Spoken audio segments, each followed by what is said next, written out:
Welcome to Your Redemptive Birth, the birth story podcast where we hear directly from women who have journeyed from medicalized births to natural ones.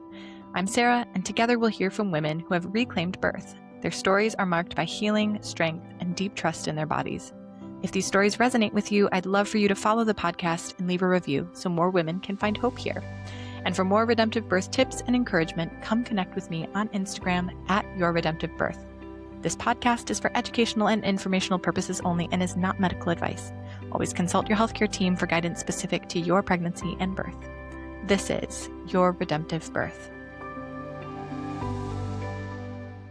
Welcome, Sara Jo of Briarton Farm on Instagram to the podcast. I feel like I'm talking to a celebrity right now, genuinely. I've followed you for so many years. And for those who don't know, Sara Jo has a just visually stunning Instagram account sharing her beautiful, quaint, old-fashioned, colorful life on their farm. And it's certainly shown me so much inspiration over the years. And I'm sure many listeners as well will find your content just beautiful and inspiring and happy. But today we're here to talk about your births. So you've had 2 C-sections and then gone on to have a home birth. And you are now pregnant with your 4th baby biologically, but you've also adopted 2 beautiful babies.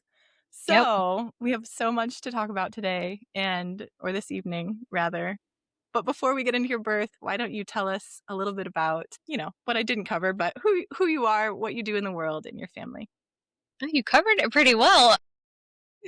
Well, I'm pregnant with baby number 6, and so I'm hoping again to have a home birth, and I'm really excited about that. And so that's actually how I found you. Is I stumbled upon your amazing content on that topic as I've been preparing for my 6th baby, and I'm a children's book illustrator, so I do that on the side, and I'm a homeschool mom, and we live on a little apple farm in the Midwest, and we're restoring it. It had all the original character, but we're kind of loving it back to life. It was forgotten, and so that's been a really fun adventure. I guess that's kind of how you found me. And so it's really fun to have this conversation and be able to collaborate on birth specifically, but it also sounds like we have a lot of heart connections as well. So thank you for having me on this podcast.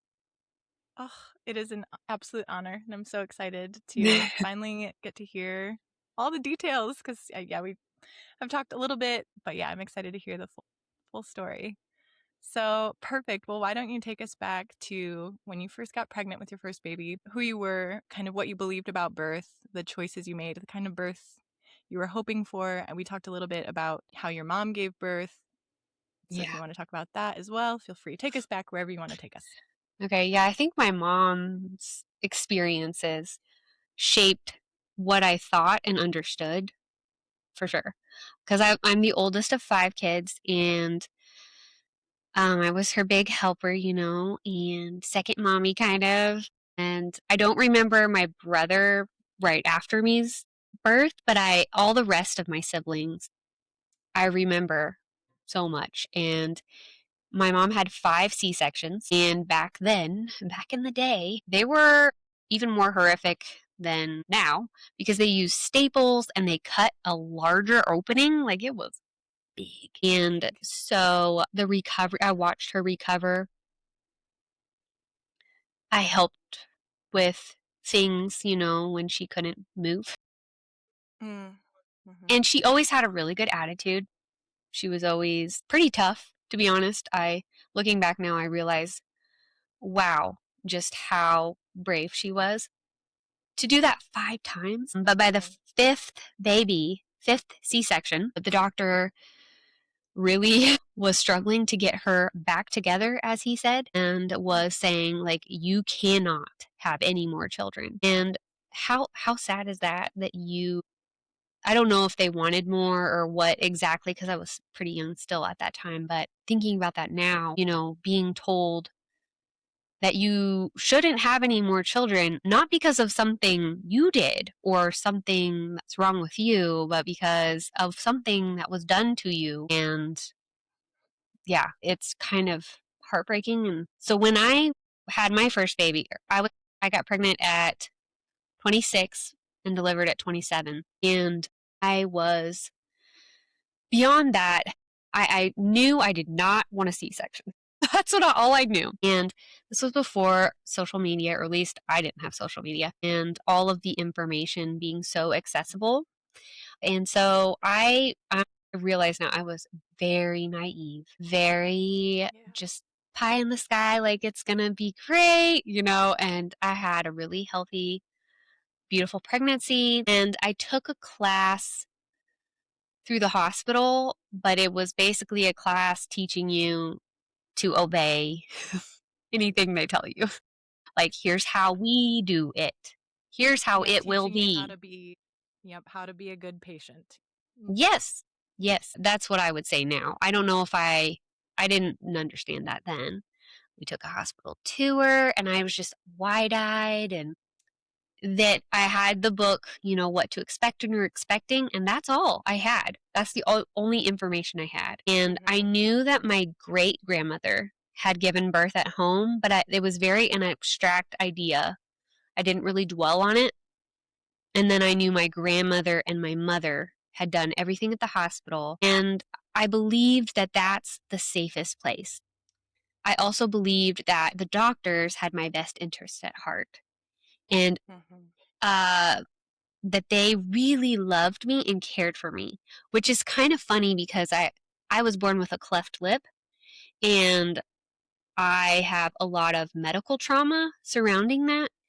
And I was somehow in my mind able to separate that from birth. Like, the baby doctors are the good doctors, and the people that poked me and hurt me and were very rough on me when they were fixing my cleft, those are different people. Those are different doctors, different hospitals. It's not the same thing. So I get to the hospital, and when it's your first baby, you're counting and you're paying attention probably way too early. In the process, which I know now not to do. You ignore it. But we get there and I'm 4 centimeters dilated. But I just still was like, this is it, we're going to do this. And it wasn't long before it quickly turned dark. Or I feel like it didn't. It was 30 hours of labor before I got to the pushing part. So it was kind of long. But I was a first-time mom, and also I got there at 4 centimeters. So they did let me check in. I know they don't do that for everybody. They let me check in. I got to go to my room, and I got all the way to 8 centimeters before I was starting to struggle more with coping, and they immediately said, do you want an epidural? And I had decided I didn't think I wanted that because I knew the needle was like this long. And again, my medical trauma, I have like a phobia of needles. So I was like, no, I don't want it. But then they said to me, if you don't get it now, you might not be able to get it later. Okay. So I believed them. And I was like, oh, okay. Well, if this is getting really painful, I'm just going to go ahead and do it. And I was getting pretty tired because I had been paying attention so much and walking and trying to get things progressing that I was getting fatigued. And so I get the epidural, and they lay me on my back. And I mean, this is all pretty classic. And I can't move. But I did get to take a nap because everything went numb and it was great. I did take a nap, and I do think that helped me for the rest of my birth to have a little more strength. So then I wake up from my nap and I'm rearing to go, and the epidural starts to wear off. So I'm starting to be able to feel things. And I ask, can I get on my hands and knees? And they were like, I don't know. I mean, you can try. So I did have a midwife, but she was about to retire. She was kind of checked out, and she was really, I felt like she was afraid of the nurses because anything they said that went against what me and her said to each other, she would just kind of back off. She was very obedient as well. And she knew that my one goal was to not have a C-section. that was all. I mean, my birth plan was don't have a C-section. That was it. And so then I got to the pushing phase, and I pushed for a little over, it was almost 5 hours of pushing. Wow. Yeah. So they started the clock when I hit 10 centimeters. There was some note made somewhere. And I also realize now, I remember hearing other women screaming. I remember it seemed like 30 people coming in and out, total strangers I had never seen before. And at one point, there were male doctors or nurses that were allowed to come into my room to observe me because they said I was an Amazon woman. They could not believe how I was going that long, pushing that long. And I was just determined in my mind, I am not getting a C-section. I am not getting a C-section. And the epidural was wearing off, and I was starting to feel more. But the more I felt, I was just in the zone. My daughter's heart rate was great. I was rocking it. She was down in the birth canal, and they could see her head. But because it had gone past a time that they had picked, which they said we usually only let women push for 4 hours. That's our hospital policy. And we've let you go way over 4 hours.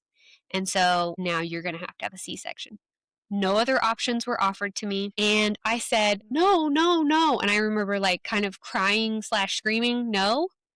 And my midwife was just like, Sarah, it has been really long. And okay. So they pushed me back down. They told me I had no options. And it wasn't an emergency because it took them another 45 minutes to actually get me into the C-section. And as they're wheeling me to the C-section, I'm bawling, just absolutely sobbing. And it's not the doctor that I have done all of my little checkups and peed in a cup and talked to for 15 minutes all throughout my pregnancy. It's some random doctor that just happens to be, on shift at the time. And thankfully it was a woman, because I think I would have been just mortified. Because I think having strangers see you naked, especially men, I mean, of course your fight or flight reflex is going to go off, and you're not going to be progressing. I mean... Oh, that's what I was going to say. I wanted to jump in and say that while you had probably a lot of people watching you, so many people have thought this, but you don't poop with 30 people watching you. You don't, have sex with your husband with 30 people watching you.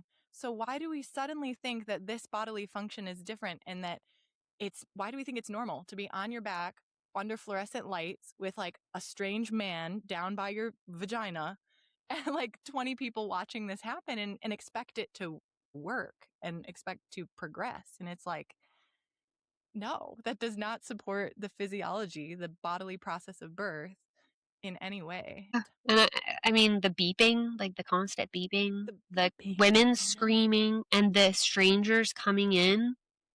There was no dignity. There was no respect. There was no peace. And yet I had in my mind, I'm not letting them cut me open. So when they told me, sorry, you failed and you're going too long and this is hospital policy, I just broke down. And this random doctor who does this for a living, I mean, I knew that. I knew she wasn't going to cut the wrong spot or cut my leg off. I wasn't crying because I didn't trust her. I was crying because that was my one and only goal. And I was seeing pictures of my mom's torn up abdomen with giant staples. And I was just absolutely devastated. And I'm sobbing. And she says, shut up. I do this every day. Yeah, she said that to me. To a 27-year-old who's first baby. And I look back now and I've had people tell me, you could have sued her. You don't, what? Genuinely. So then they cut me open, and then the horrors kept going because they let me look at her They were like, here she is. And then she was gone. And they wanted to give her to my husband. And he was like, I don't get to hold her first. She gets to hold her first. Well, so then nobody held her. He was being sweet, obviously, and being supportive and thoughtful. But also, I think back to my daughter, like, what trauma she endured to be ripped out of her mom where it was cozy and warm and safe. And then all of these beeping and bright lights and people pulling on her. We could hear her screaming and crying. I have no idea what they did to her. I was barely alive at that point. And like, that's the part that makes me cry now, is just thinking about all of the stuff that happened to my baby. And so they, of course they do they give her all poisons and put stuff all over her that she doesn't need because I'm in a committed relationship. And, then we get to the recovery room and there's no recovery in the hospital because every 30 minutes there is a nurse knocking on your door. Hi, Mama, in this sweet voice, like they're doing something sweet. You're like, hello, I need to rest. It was so bad.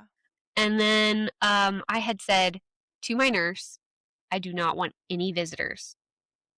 I just went through I feel like I got hit by a truck and then got dragged by a horse for 20 miles. My whole entire body hurt because I went through the full labor, tons of pushing, then a C-section. And so she puts it on my chart, or the little board on the wall, and then she goes off her shift and goes home. And nobody tells the next nurse that I want no visitors. So my parents knew, and my husband's parents knew, and my husband's parents were mad. So they sent their pastor to come check on me. So a man walks in, and my husband had just been, went off to go get food or something.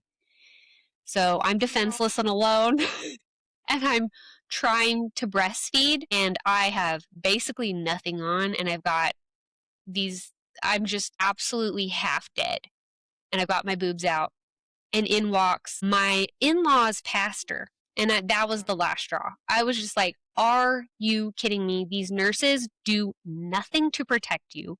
They don't care about you. You're a zoo animal.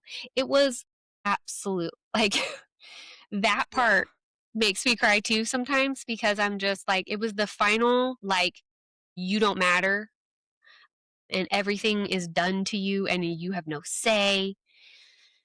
So yeah, that was my first lovely birth, and I really went through a period of like, we're not having any more children. That was just horrific. And we had always talked about adoption when we were dating. So we thought, well, okay, maybe this is the time to adopt, because that just about almost killed Sarah. And my mom even said, well, there might be something wrong with us.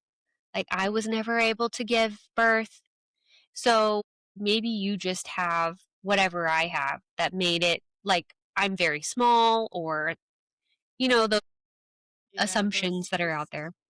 Yeah, our brains try to like fill in the gaps. We try to explain why this happened to us, and it never occurs to us that, oh yeah, it was this enormous medical system and the fact that we didn't support the physiology of birth, and we didn't know the onslaught of interventions we were walking ourselves into by going there. I know. And of course, as women, of course we blame ourselves. Like, that's just what we do. And it's so sad. And I'm sorry that was your first birth experience. It was just wild. Obviously, I'm sure that it affected how you went into your second birth. So maybe we go into that one. Well, so we kind of, we looked at adoption, and we found out that it's like $40,000. And that, at the time, that's like what my husband made in a year. And so we were like, oh, okay, well, I guess we can't ever adopt. And that was the point where we moved to this farmhouse. And when my daughter was probably about 2, we were here. And it just felt like a new beginning. It felt like everything was possible here.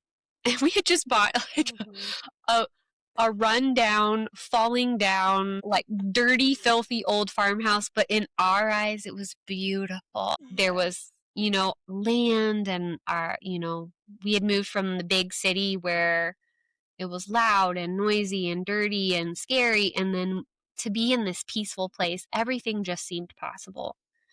And so I guess we were just so happy. And so we felt so much peace and healing here that we got pregnant our second daughter. And then I don't know, I still believed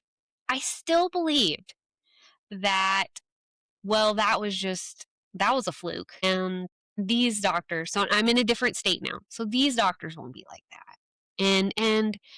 And that was just, I mean, that's not going to happen again. But when I went to the doctor for, that first check, they were like, yeah, you can't, once you have a C-section, you can't have a vaginal birth. That's what they told me. Which is, by the way, not true for everybody listening, but No. I know so many women are told that. They're told that, and then we just believe it, and yeah, okay. And it was devastating at first, and I was very, very upset. And then they were like, but it won't be as bad because you're going to have planned C-section. And at 39 weeks, you're not even going to feel any labor, and you're just going to come in and you're going to have an amazing birth compared to your last birth. And so that kind of pacified me. And this was only, so I had my second daughter. I was pregnant at a 29 and had her at 30, like just before I turned 30. So still really young, still really naive, still really okay, obedient, didn't ask any questions. Didn't even look for another doctor for a second opinion, nothing. I was just like, oh, okay. Oh my word. If I could talk to that girl. But I know. So we just had a planned C-section, and it was definitely a lot less traumatic and painful. But again, the postnatal care was so traumatizing just to watch my baby go through that, and to not get to hold my baby, because they have to stitch you up. And right. You're in the middle of a surgery, so you don't get any of that precious, beautiful first moments with your child. And then they're poking her and doing all these things to her that I didn't want. It was like I knew I didn't want that, but I didn't know there was other options. I thought you had to do all of that. Right. So she, she was born at 39 weeks, and the C-section was a lot better, but then they also make you go to the pediatrician after surgery. You have to go to them, and you have to ride in a car, and every single pothole and bump, because we live on a gravel road, is excruciating. And then you go to the pediatrician, and you have to do all these things, and none of them, they're all convenience for the medical professional. None of them are about the mom who just went through something huge major surgery. Huge. And has a brand new baby and is struggling with engorgement and not getting any sleep. And I'm supposed to go to the doctor. Like, it was just, I look back now and I can't believe that any of that was legal. So then that's when I had been talking to a friend about, I know I'm called to adopt, but I don't see how anybody adopts. Like, who can pay $40,000? I mean, that's how much my C-section was, basically. But you can't use your insurance to adopt. You can use your insurance to cover, your bodily mutilation to get your baby out, but you can't use it to adopt. And my friend said to me, Sarah, God's not asking you to pay for it. He's just asking you to obey. And if he does it all, then he gets all the glory. And I had never heard it that way. And so that's at the point where we were like, okay, well, let's put a pause on having biological children. let's let my body heal. And we know that there are children waiting on death row. And, if you adopt from a developing country, then those children literally will die if they're not adopted. There's no safety nets. So there's no foster care in India, which is where we adopted from, because they have, they've got one of the worst situations. They've got the most orphans in the world right now. They've passed every other country. They have the most orphans, 31 million orphans in India. And little girls specifically are in pretty dire need because they can't, there's the dowry system, there is, all these other things socially that cause little girls to really be in need. And so we had two biological little girls. We knew they were precious, and we decided, okay, we're going to adopt a little girl from India. And it was amazing to watch God pay for it. Because that is what keeps people from adopting usually. And then there's the fear, as Westerners, we have the idol of comfort and ease that we worship pretty hard.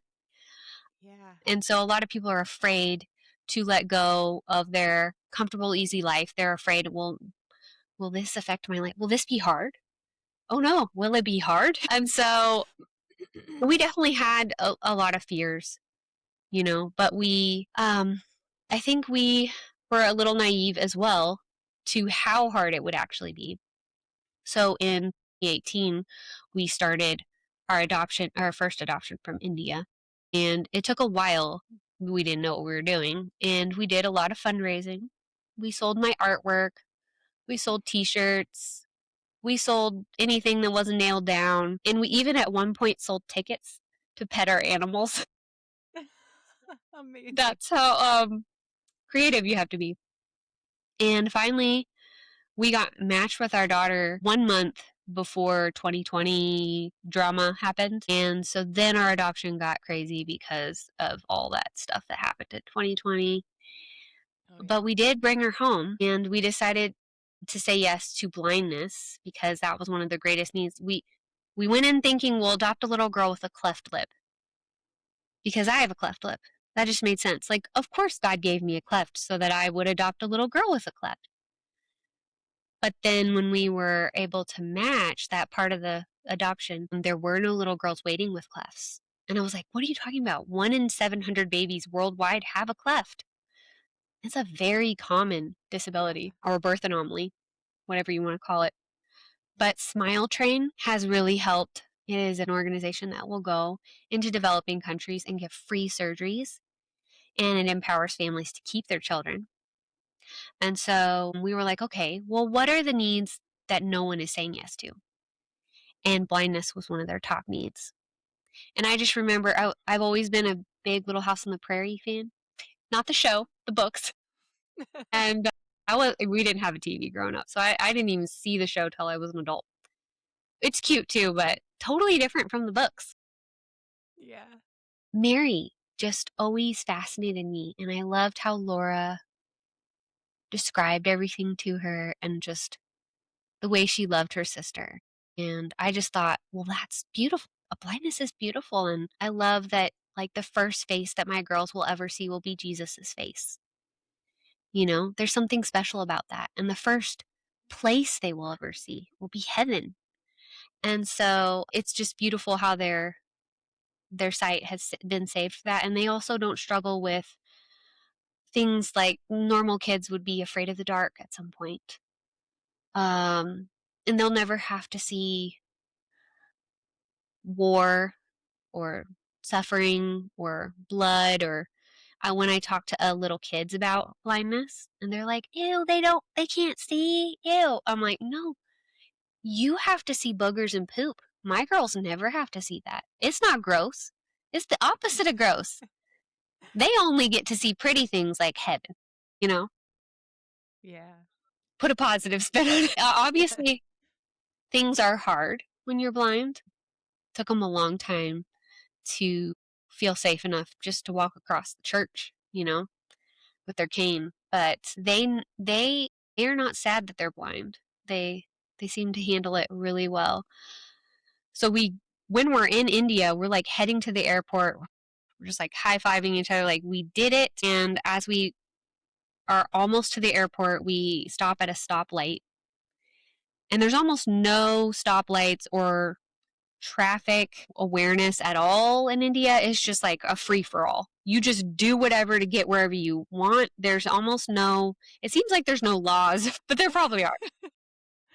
So we stop at like one of the only stoplights because it's by the airport. And this is 11 o'clock at night. It's pitch black out. And there's a little girl begging on the side of the road at the stoplight. And we say to our driver, we're like, should we give her money? And he says, no, she's being sold for money. And it was at that point we realized she wasn't just begging. And we watched her get in the car with somebody. And so it was right then that I realized, like, we're going to have to come back. So we adopted again, and we adopted another blind little girl.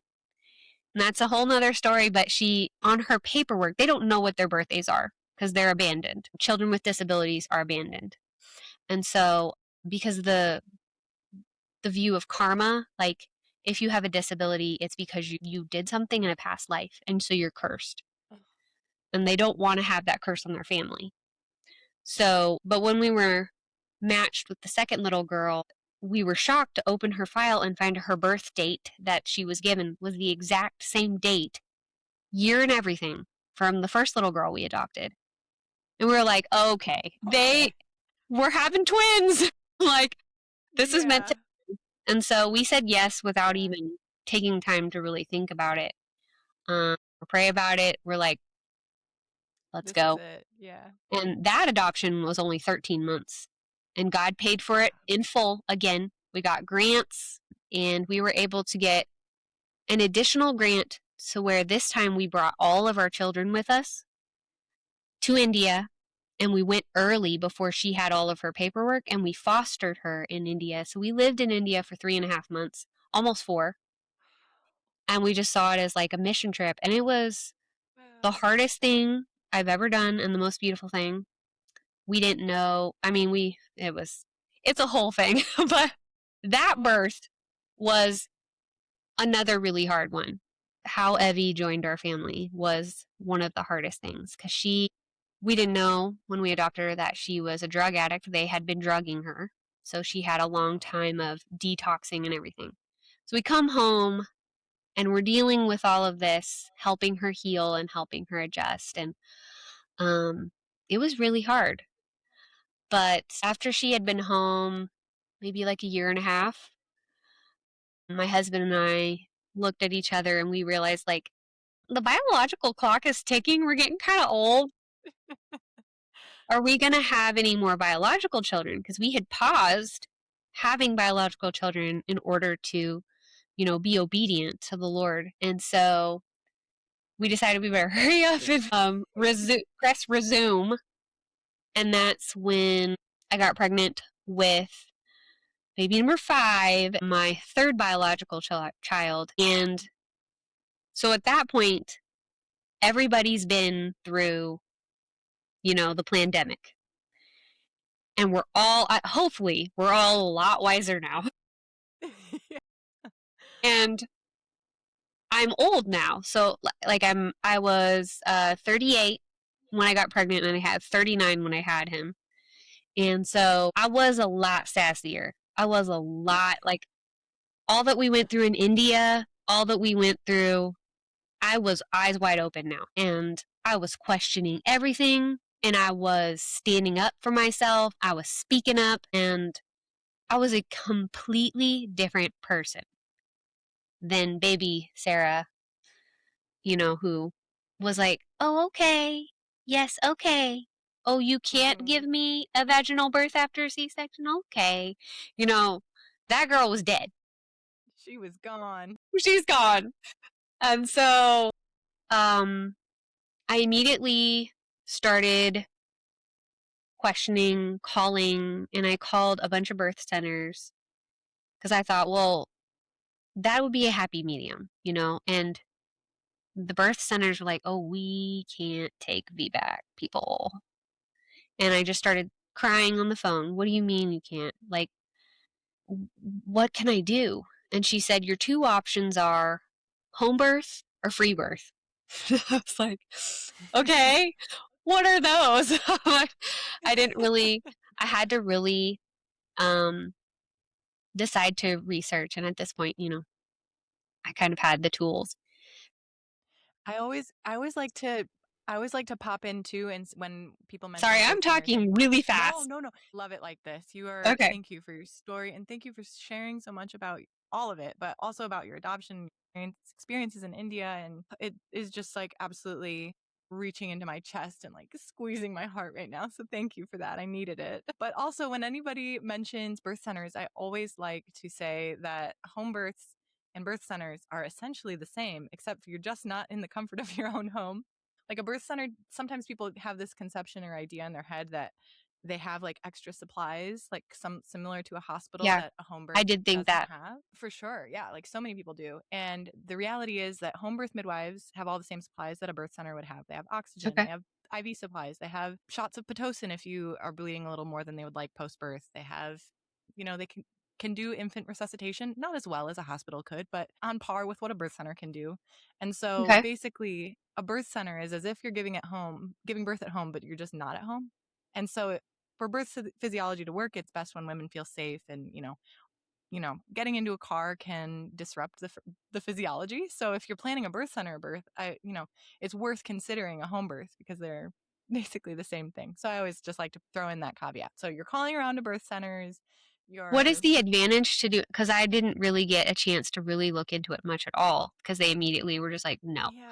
What is I the mean, advantage of doing a birth center? maybe it's more convenient for the midwives who work there because all of their supplies are already set up. So like you Okay. can just show up to the birth center and like everything's ready to go and they don't have to set up in the same way that they would at your home. And maybe the birth center is like right next to the hospital. So like maybe if you're a woman who lives like an hour and a half from a hospital or something and you're worried that you won't make it in time if you're wanting to have more like access to a hospital in the event of an emergency, then you might choose a birth center because it's a more supportive to physiology option that Mhm. isn't a home birth, but then you have like that proximity to the hospital if you need it or want it. So I think those are like the two main advantages. Otherwise, it's like, why not just have a home birth? Yeah. I think that's what my husband liked about the birth center thing.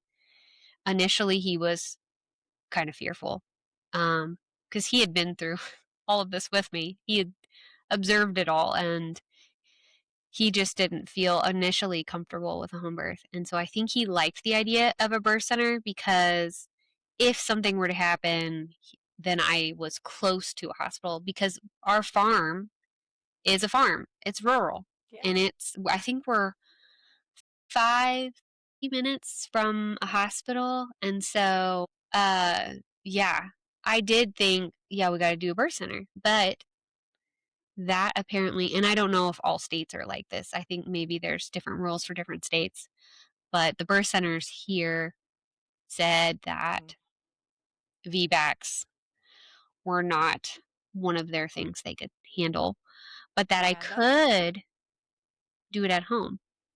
yeah. Okay. um, Interesting.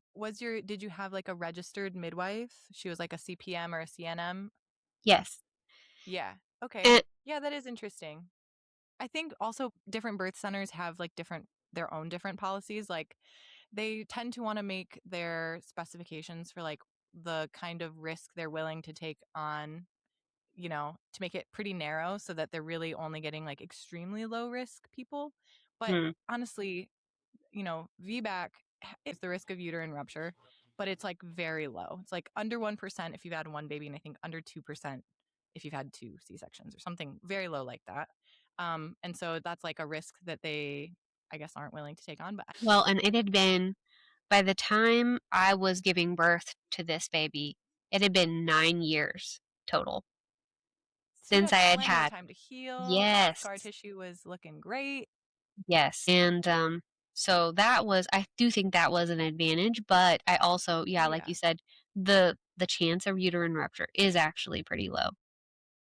Yeah. But what really empowered me, because I was not sure about home birth. But then I remembered my dear friend Lisa, you know her from Farmhouse on Boone. We've been friends for years. And I remembered, oh yeah, Lisa has all her babies at home. Well, she didn't have the first two. The first two were in the hospital, and then the third was in the car. And then she thought, why don't I just stay home? So Yes. all of Oh the my rest gosh. of them are at home. So I've been following her probably about as long as I followed you. I think I found you guys around the same time, Yes, you know, way back yes, when. I'm sure you did. And Lisa was one of my very first exposures to home birth. It's like Mm-hmm. her sharing on in YouTube, and she shared her home birth stories and about the Bradley birth method and all of that. And so, wow, yeah, oh my gosh, I met her and became friends with her. She was not famous, and I was, we both had very tiny accounts, and we had both, the same genre on social media. right.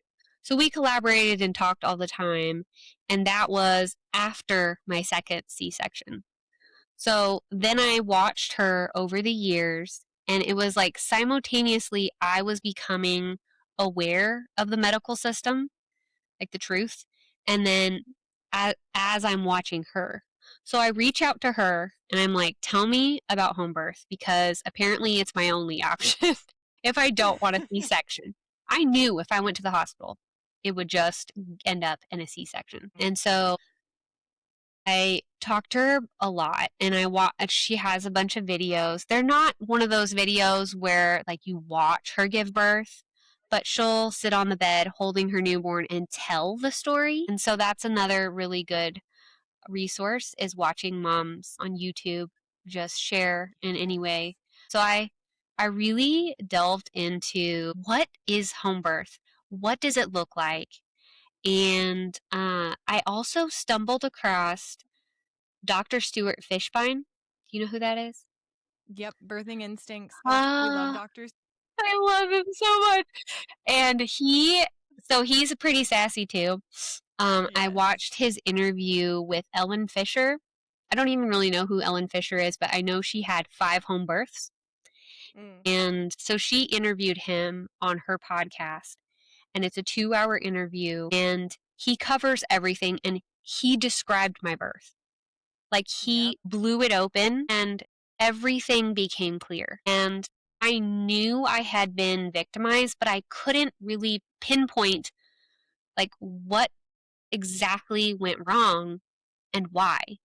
And he explains Yeah, in I'll have there to like link this episode. I'll have to link this episode it in is the show notes it's for sure. fabulous. And he talks about how we're mammals and God designed us to like he talks about how when a deer is giving birth in the woods. This illustration was really helpful to me. When a deer is giving birth in the woods and she's in full labor, she's contracting, and a coyote, for example, she can smell a coyote coming. Her body will stop progressing. That labor will stop progressing so that she can get up and run to safety and find a safe place to continue birthing. And so he's like, in a hospital, when you're hearing women screaming, these are all the things I heard. You're hearing women screaming. You shouldn't be hearing other people's birth experience because you can't interpret it. You can't. Or I thought, are they killing her? Like it didn't sound. I didn't Seriously. know. I didn't Like know that alarm bells, alarm, alarm, danger, danger. she was probably fine. She was just like expressing and helping Yeah. herself. But to you, yeah, you're interpreting these sounds and your body is responding saying, "Hey, something's not going this doesn't feel safe to my body," Yeah. Right. On like an animal Total. level. Yeah.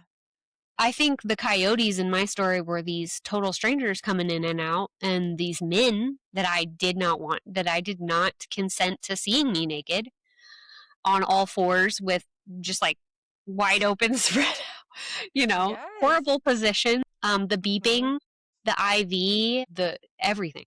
There was nothing about my hospital experience that said, yes, this is safe. Go ahead and open up. So, of course, I'm going to get stuck. And that I just sat there, watched his whole video, and I would go between crying to being like, yes, you know how men yell at Relief. the TV, when they're watching sports. I was like, yes. It's just so so good. And I had my husband watch it, And he went from being fearful to being like, let's do this. So that was good. If a girl has a husband who's pretty unsure about it, I would say that interview was very Yeah. educational. And There's he, something about hearing it from a doctor too. Hearing it from a doctor, hearing it from a man that somehow flips the switch for our husbands to listen to and hear and go, "Oh, okay, maybe there is something to this," you know? yeah, and he used to, I mean, he's kind of like Paul. He used to, he used to be on the other side. He used to work in the Right. hospital doing all the things. And then he had a Yeah. conversion, and he, Right. he changed. And now he's on the other side. And so he's kind of like the Paul of birth, Yes, he is. Oh, that is like you I know? couldn't have thought of a better. You win for best analogy. So I don't know if he knows that. And sometimes I don't know if he's a believer or not because he will say, instead of God designed it that way, he'll say nature designed it that way. But he Okay. could just be being careful so that more people will listen, Could be. and he doesn't Yeah. have to like have a smaller audience who will listen. But that was so helpful. And so we got a midwife. The birth center helped me find a midwife.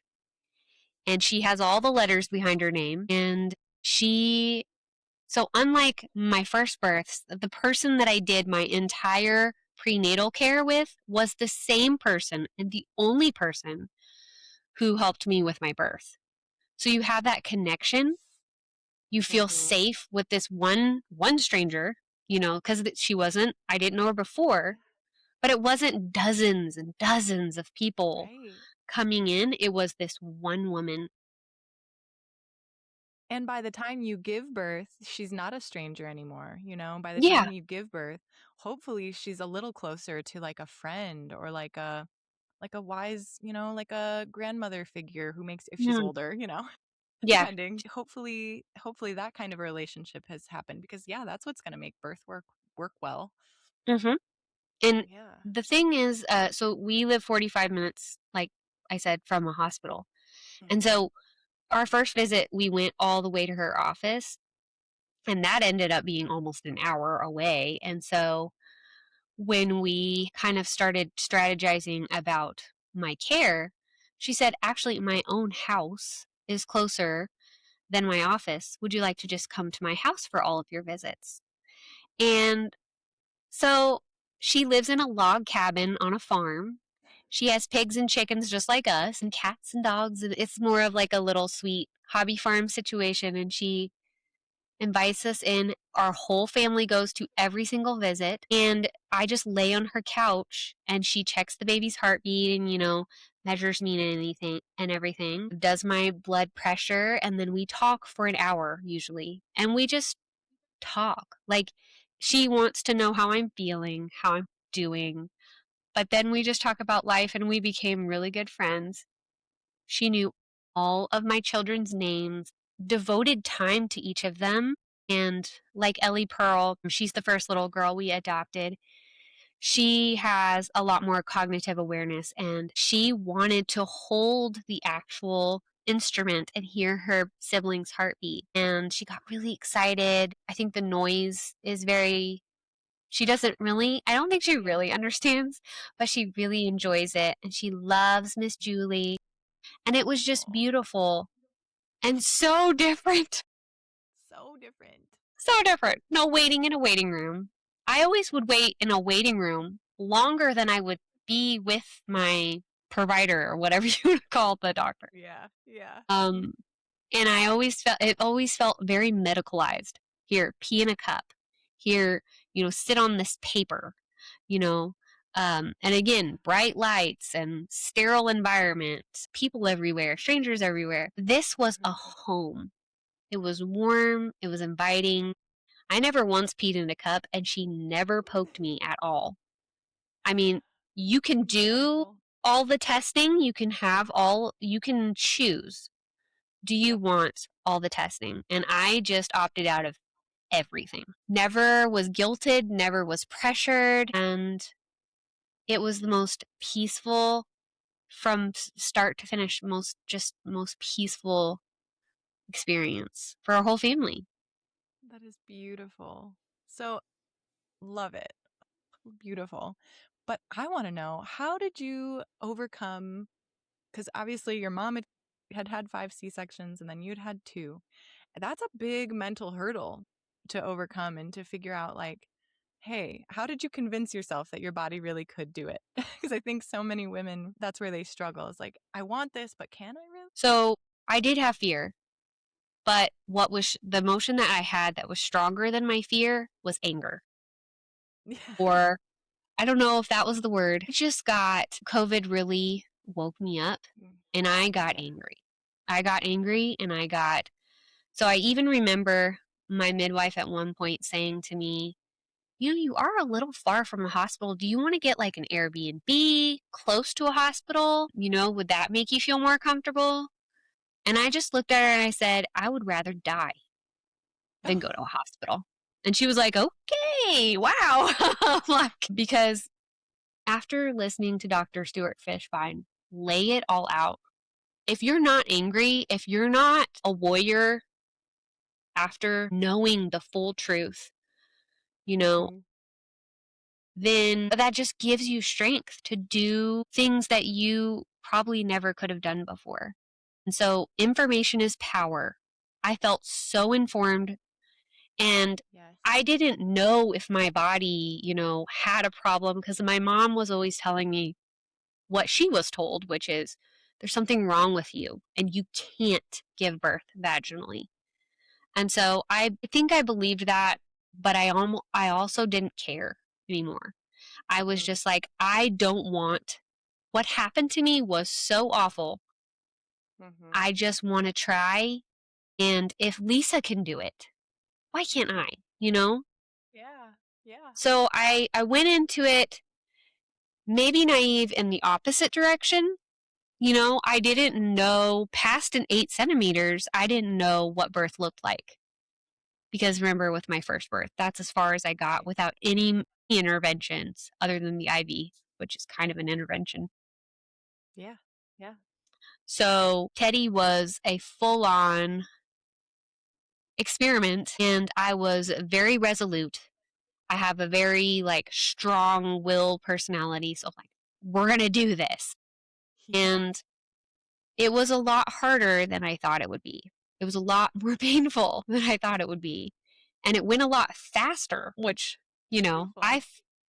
I thought it would be like the first birth, 30 hours plus 5 hours of pushing and I was 41 weeks and 3 days with my first birth. Well, Teddy decided to come at 39 weeks. Ah.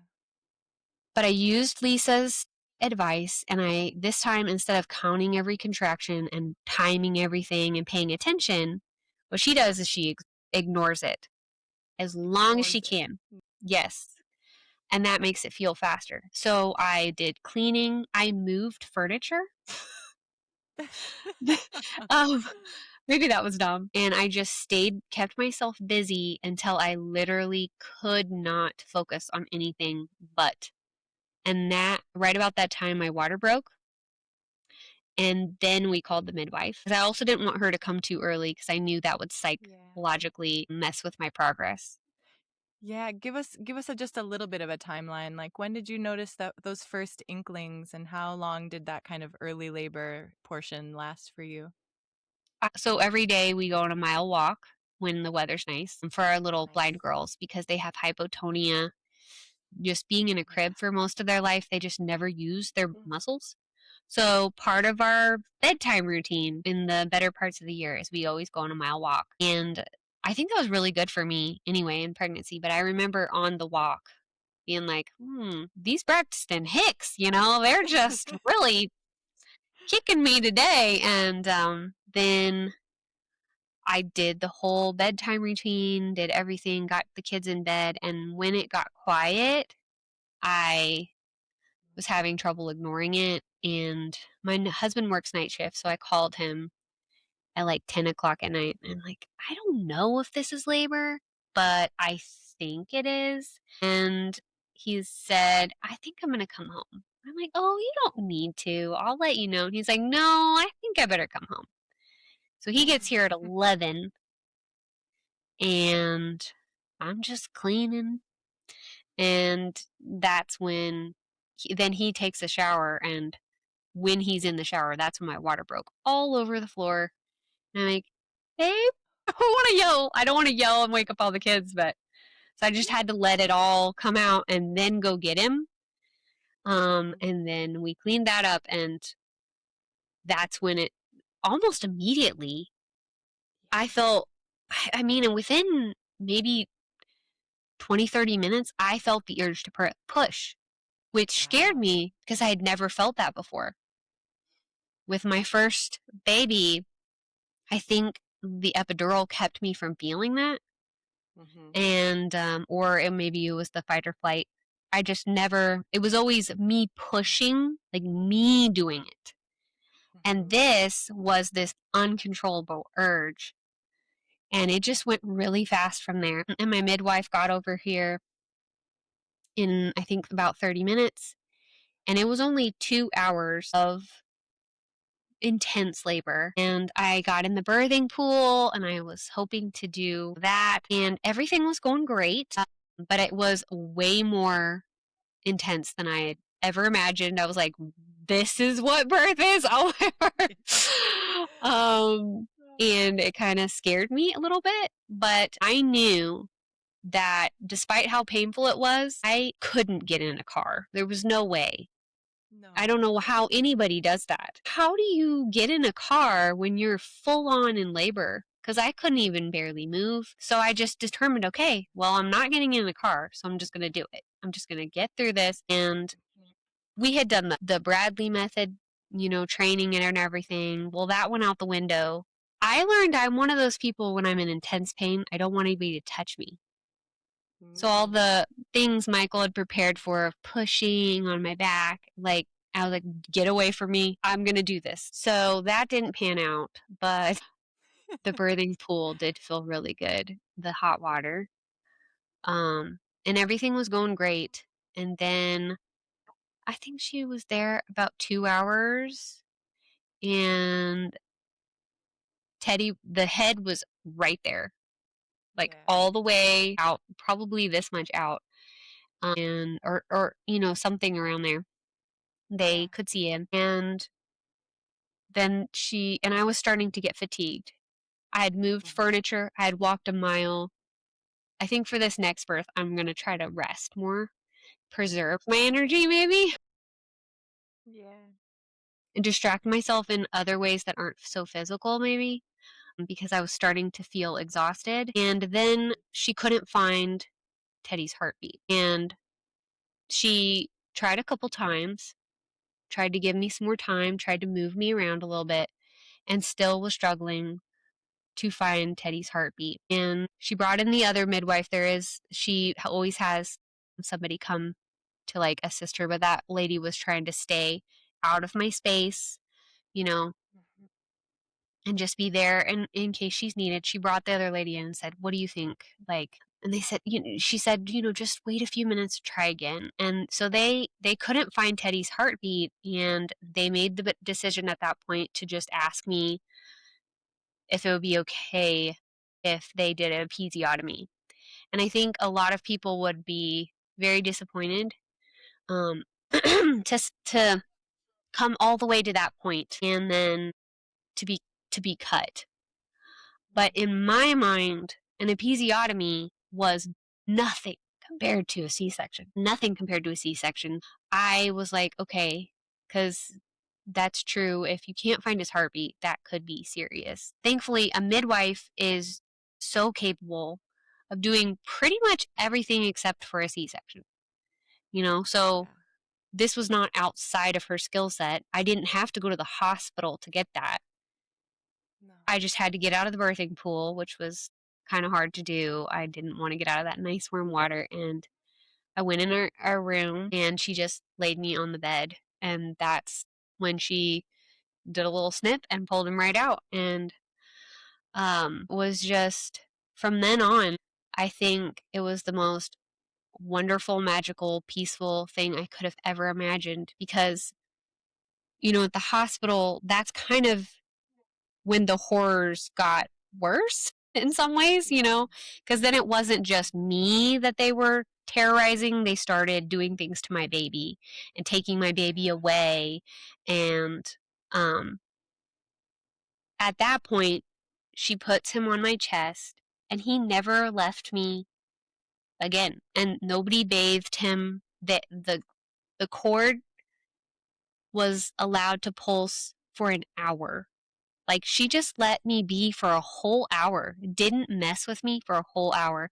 And it was absolutely blissful. And my big girls came in and met their brother. And then she was like, okay, it's been an hour. Let's see if we can get the placenta out. And I got in the bathtub for that part. And it was a little hard. My placenta didn't want to come out. We finally got it out. And then I just got back in my own bed, in my own pajamas, in my own house with my baby. So Michael held the baby once the placenta part came.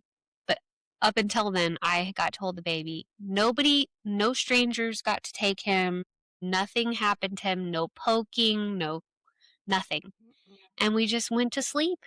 And she went home and came back a couple hours later. She went home and slept a little bit. And then she came back. I think Teddy was born like 2 o'clock in the morning, 3 o'clock in the morning, something like that. And then she didn't come back till 8. So then at that point, that's when she weighed him and checked him and everything and made sure that, you know, further checking him. And she kept coming back for up until 6 weeks, and I never had to go anywhere. I just stayed in my bed, stayed home in the privacy of my home. I never had to get in a car. I got to eat nourishing food. I got to eat healthy, nourishing food, not chips and whatever they feed you at the hospital. The crap they feed you at the hospital, yeah. And it was just absolutely magical. And I don't know how else to put it, because that's what every girl deserves and every baby deserves, that peace and protection and dignity and respect. And here's this woman that is essentially now a part of our family, and she's just as excited as we are weighing him, and she was holding him, and I took pictures as if that was his grandma holding him, you know? It was just so beautiful, and so I'm excited to do it again. She's actually the one that said to me, Sarah, you should have another one. I was like, wait, what? Can I have another one? Because I'm like, at this point, so now I'm 40, and this baby number 6 will be born just right after I turn 41.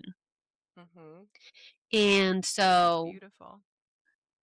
Yeah, if I had been in the hospital, you know, I'd be labeled high risk, geriatric, double VBAC, blah, blah, blah, blah, blah. This woman's like, are you going to have another one? So she's just always so empowering. And so she just believes that I can do it. And that means so much to me. Whereas everybody else was defeating and telling me, you can't, and that's not allowed, and that's not our policy. Her words are, you should do this again. You can. And you know, it was such a different experience. And so we've been doing all of the prenatal visits at her house again as a family. We all pile into the van, we all go, and we just all spend like an hour at her house. We're going to do it again on Monday. And I just can't imagine it any other way. What a beautiful story.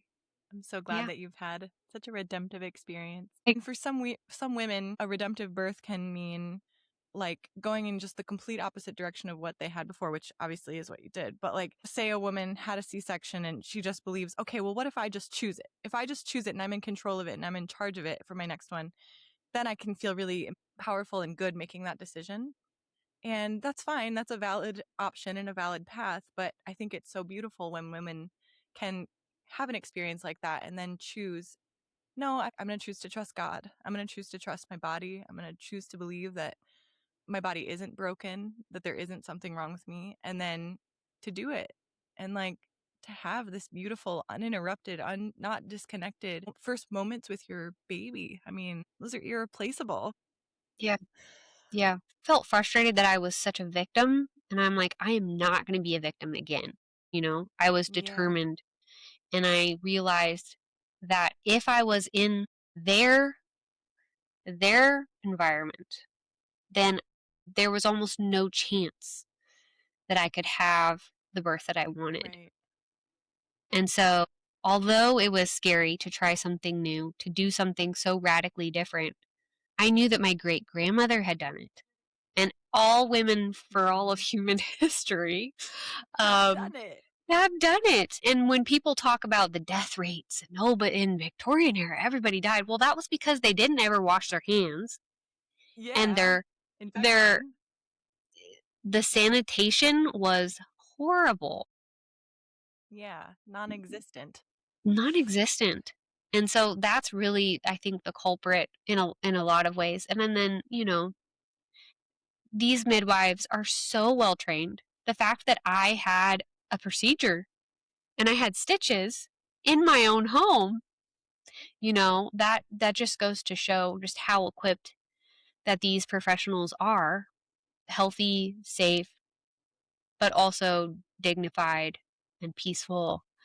And yeah, I'm so grateful to, I live in this historic home and I tend to kind of fantasize about the past and history, but I do recognize that it is such a gift to be able to have both, to be able to live in a beautiful old historic home, but also get the benefits of having such an equipped midwife who can help me if I need stitches. And Yeah.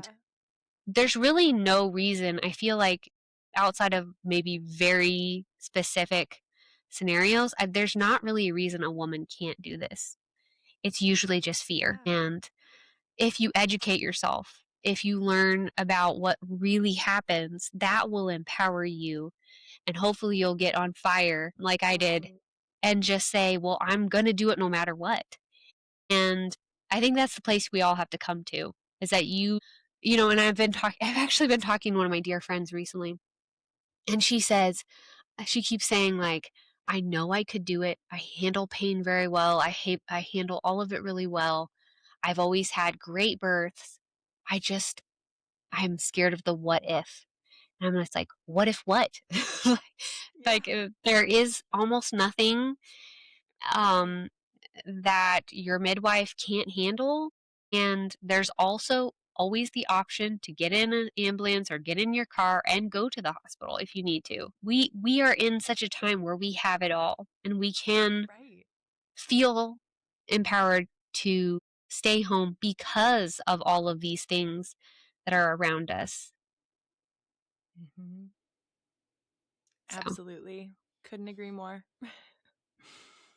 Oh, well, thank you so much for sharing your wisdom and your stories. And I feel so like aglow. Like I just like can't help but lean closer. Like I want to just get every little scrap I can. yeah. But I just know that these stories are going to reach the women that they need to reach. And so I'll ask you my one final question. Okay. If you had a woman sitting here in front of you and she really wants to have a birth, just like you're describing, and she's had a birth in the past that really left her wanting for more, what would you tell her? I think I would tell her to set aside all of the things that she's afraid of and really think about what her ideal birth would be, and let herself realize that that's probably not possible anywhere but at home. And I'm sure there are scenarios that maybe people would dream of that maybe could be in a hospital. But so I always, when I'm talking about this to people, I always remind them, like, you do know that a hospital is designed to address emergencies, and they're there to perform things like surgeries. So we can't expect them to be supportive of physiological birth when their entire training and their entire setup is for medical emergency. And so they can't help but treat everybody who comes in as if they have a medical emergency. Or if there's something, they kind of treat you like there's something wrong with you from the beginning before there's Yeah. actually anything Mhm. happening. So if people can kind of, if that woman can really just think about like, picture what it would be like to do that at home where there are no bright lights, there are no beeping, there's no monitors going off, and there's no hospital bed. It's your own cozy bed, and everything smells, those familiar smells and those familiar sounds. And you just have almost like a cocoon around you. And the people who truly actually love you are your team. They're not these random strangers that are just doing their job. These are people who Yeah. actually love you. And so I can't imagine anything better. And if people allow themselves to really think along those lines, that these are professionals, but the environment matters, then I think that would help, hopefully, sway anybody to really consider it, and to let those fears go. And I think you can educate yourself enough to learn what's really going on, but just Mhm. picturing the birth you want, I think that is kind of what gave me that last push to just Mhm. go for the home birth. I love it so So, much. And I also love so much how you describe the taking responsibility part. Like you described when you adopted your girls and you went to India and like you came back through COVID like awake and you were like, I am deciding. Like I realize now that I am like so much in the driver's seat, and I think that is such a critical step. Like and it usually happens once you've learned about physiological birth, and then you kind of start understanding the hospital system. And then that next piece is like, okay, now I'm going to take responsibility. I'm going to decide the choices that I'm going to make. yeah. I get to decide what's going to happen with this birth, and like, yeah. There's a lot of people who think, though, that they can do that in a hospital. Well, I'll Right. just go in the hospital and they'll just follow my birth plan. I get Mhm. to decide. I can say no. And to a certain degree, maybe you could, but like, I mean, you can definitely say no, but Mhm. that is not your environment. You don't own the hospital, you don't run the hospital. You can Yeah. only Yeah. be in the driver's seat in a place where your word is respected and Mhm. um, your no is means Yeah. something. Like you can say no in the hospital, but they still get to Yeah. choose whether they obey you or not. So Yeah. I think a lot of women think, well, oh, okay, I'm going to do a natural birth, but I'm going to do it in the hospital, and I can tell them no, and I can fire any nurse I want, and I can.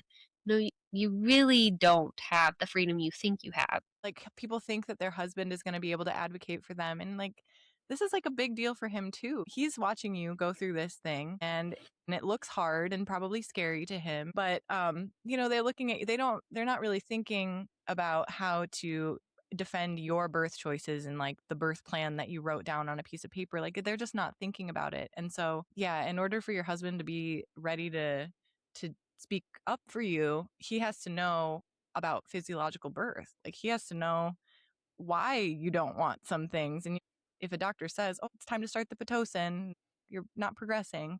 If he doesn't know what that means, like how's he supposed to advocate for you? Well, And and so it's yeah, it's I agree. him. It's really you're busy, and so it's him against what 30 nurses and 2 doctors. I know, it's just crazy. It's You not a don't fair stand a fight. chance. No, you really don't. And I wish No. people knew that because you have this. I think a lot of women that are on the fence have just thought, Mhm. well, I can do this in the hospital. I'll just stand up for myself. But if they don't want you Doesn't to work do out that way. something, they're going to bully you. They're going to say your baby's going to die. They'll fearmonger you. Mhm. They'll do whatever they can. I've seen so many Yeah. like scary I know. things. CPS called or the Terrifying. police called or and They always threaten that. That's the next thing. If they're not going to threaten a dead baby thing, it's going to be like, say the baby's born and you don't want something to happen.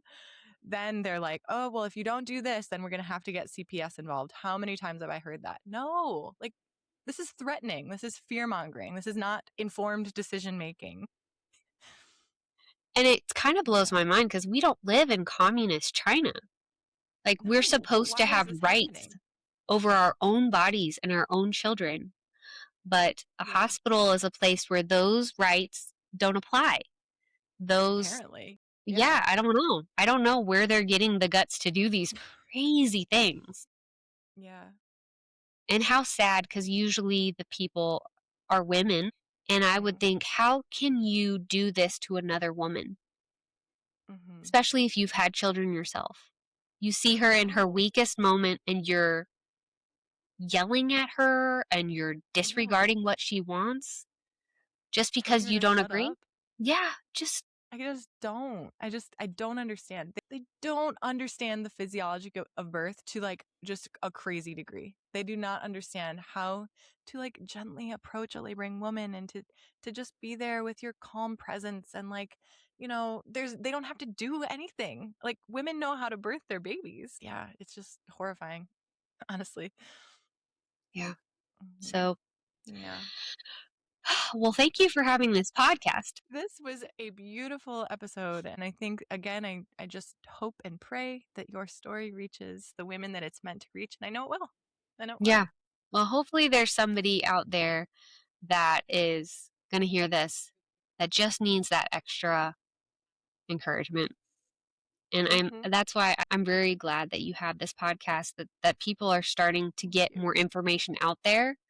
Because I do think when I was young and became a victim of the medical system, if I had heard a podcast like yours, or if I had had any of these resources, maybe I wouldn't have made some of those mistakes or no misjudgments. Mm-hmm. And Yeah. but we learn from everything that we go through, and we grow, and it refines us. And so another thing that's really cool about this is it kind of makes it worse if I can help other women, then what I went Yeah. through and how traumatic that was is worth it, you know, to make an impact like that. Um, so thank you for letting me share my story and giving me a You are platform for most it. welcome. God bless you. Thank you for being here. Thank you, Sara Jo. Yeah. Thank you for listening to Your Redemptive Birth. If you enjoyed today's show, please leave a review on your listening platform to help this podcast reach the women it needs to reach. If you have a redemptive birth story you would like to share, please email me at sarah@yourredemptivebirth.com. I would love to hear from you. Let's spread the redemptive birth word together.